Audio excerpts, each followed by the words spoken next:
اللہ الرحمن الرحیم۔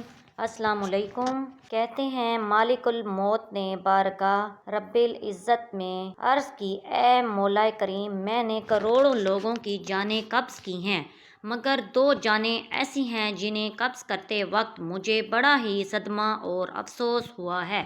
یہ واقعہ ہے مالک الموت اور شداد کی جنت کا۔ میں نے تیرے حکم کی تکمیل ضرور کی، مگر نہایت ہی دکھ کے ساتھ، اور وہ ایک ماں ایک بیٹا تھا۔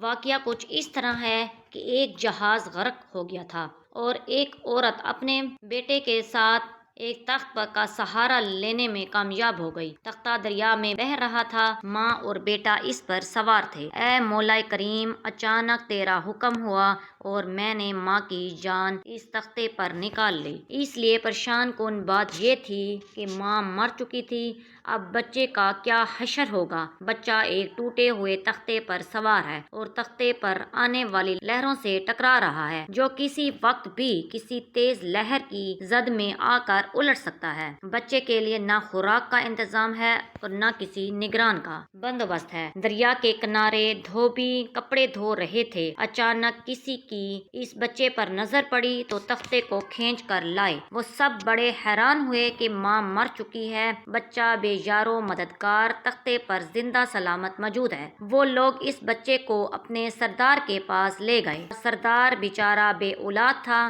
سردار خوبصورت بچہ دیکھ کر اس پر اس کا دل آ گیا اور سردار نے بچے کو اپنی نگرانی میں لے کر اسے اپنا بیٹا بنا لیا۔ یہ بچہ 8-9 سال کی عمر کا تھا۔ یہ اپنے ساتھی بچوں کے ساتھ کھیل رہا تھا۔ اتنے میں بادشاہ وقت کی سواری کی آمد کا شور سن کر سب لوگ ادھر ادھر بھاگ گئے، مگر یہ بچہ سڑک پر اکیلا کھڑا تھا۔ بادشاہ کی سواری گزر گئی، اس کے پیچھے اس کا عملہ پیدل آ رہا تھا۔ ان میں سے ایک سپاہی کو رستے میں سے سرمے کی ایک پڑیا ملی۔ اتفاق سے اس بچے کی نظر بہت کمزور تھی اور سرمے کی اسے بہت ضرورت تھی، لہٰذا اس نے وہ سرما بحفاظت اپنے پاس رکھ لیا۔ آنکھوں میں لگانے سے پہلے اسے خیال آیا کہ یہ سرما تکلیف نہ پہنچائے، لگانے سے پہلے کسی دوسرے شخص پر آزما لینا چاہیے۔ قریب ہی وہ بچہ کھڑا تھا، اس نے اس بچے پر آزمانا چاہا۔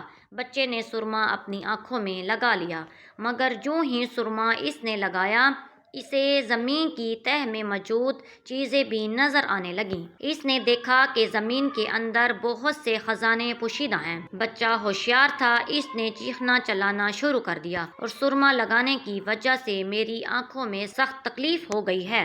وہ لوگ سرمے کی پڑیا گرا کر چلے گئے۔ بچہ سرمے کی پڑیا اٹھا کر گھر پہنچا اور خوشی خوشی باپ کو سارا واقعہ سنایا۔ سردار بڑا ہی خوش ہوا۔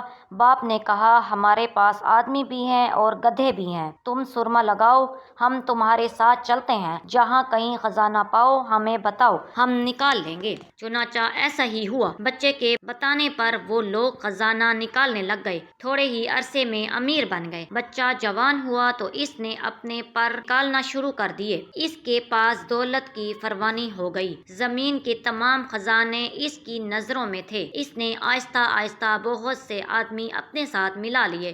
اس کے بعد تمام سرداروں کو ادھر ادھر کر دیا اور خود سردار بن گیا۔ آخر نوبت یہاں تک آ پہنچی کہ اس نے بادشاہ کے ساتھ بھی ٹکر لے لی اور اسے مغلوب کر کے خود بادشاہ بن گیا۔ اس بچے کا نام شداد تھا، اور یہ وہی بچہ تھا جس کی ماں تختے پر ہی مر گئی تھی اور یہ اکیلا دریا کی لہروں کے ساتھ بہہ رہا تھا۔ کہتے ہیں کہ یہ سب بحر سر اقتدار آیا، اس نے حکم دیا کہ ایسا کمال درجے کا شہر آباد کیا جائے جس کی ایک اینٹ سونے کی ہو اور دوسری چاندی کی ہو۔ اس میں ایک عالیشان باغ ہو جس میں دنیا کی ہر چیز میسر ہو۔ جب وہ شہر ہر لحاظ سے مکمل ہو گیا تو شداد نے ارادہ کیا کہ اس میں جا کر اس شہر کا نظارہ کیا جائے۔ چنانچہ وہ شہر کو دیکھنے نکلا۔ ابھی وہ دروازے تک پہنچا ہی تھا، ملک الموت کو حکم ہوا کہ اس نے وہیں اس کی روح قبض کر لی۔ اسے اتنا موقع بھی نہ دیا کہ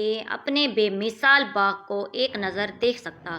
مالک الموت نے کہا، اے مولا کریم، اس شخص کی روح قبض کرتے وقت بھی مجھے نہایت ہی صدمہ پہنچا کہ وہ شخص ہر چیز کر کے اسے دیکھ بھی نہ سکا۔ اللہ تعالیٰ نے فرمایا، یہ وہی بچہ ہے جس کی ماں تختے پر مر گئی تھی اور اس پر تجھے ترس آیا تھا۔ اس بچے نے بڑے ہو کر نافرمانی کی، خدا کے حکم سے بغاوت کی اور سرکشی اختیار کر لی، مگر ہم نے اسے خود ساختہ جنت میں قدم رکھنے کی مہلت بھی نہ دی، اسے باہر ہی ہلاک کر دیا۔ اسی جنت کے بارے میں مشہور ہے کہ وہ دنیا میں موجود ہے مگر سب کی نظروں سے اوجھل ہے۔